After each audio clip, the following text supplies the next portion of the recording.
Number 3. Good at being so damn wrong. The Batman Returns Catwoman is a singular take on the character in the best way. Over dozens of years in the comics, animated series, and films, it's a mosh pit within a crowded field. One way to stand out is to stray, pun intended, from the specifics of the established character. That's not good enough alone, as we've learned. But breaking away from a beloved character's backstory is a big risk that can pay off, if aspects of the Catwoman we know still ring true.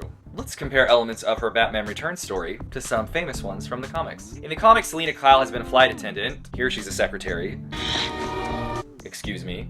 Executive assistant. In the comics, she has both crashed in a plane and been flung off a cliff, receiving head injuries. Okay. In the movie, she falls from several great heights and has a bandaged forehead, even though she fell backwards out a window.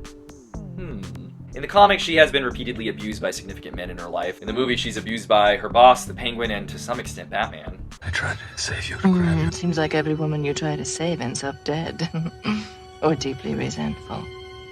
Maybe you should retire. Even the latex in the whip, which is synonymous with BDSM, hints at the dominatrix side of the character in the famous Batman Year One comics. Did the writing team take all of this rich mythology into account?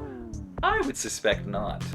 Tim and I never had a conversation about like, what are fans of the comic book gonna think? What are the people gonna think? What are the sponsors? But it seems to have worked out anyway. My understanding is that Selina Kyle has also died in the comics, but it's very rare. She's led multiple lives actually, on different dimensions sometimes. So there's shimmy room for creative liberties. Was that enough of a shimmy? So there's shimmy room. So there's shimmy, shimmy, shimmy. That's a shoulder. That's a shimmy and a shoulder.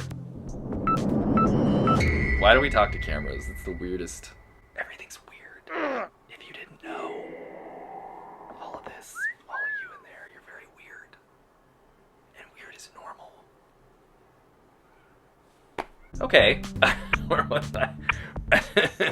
I don't like my hair. Audiences can go along with these liberties if you give them a compelling character with their own motivations and justifications for being in the story.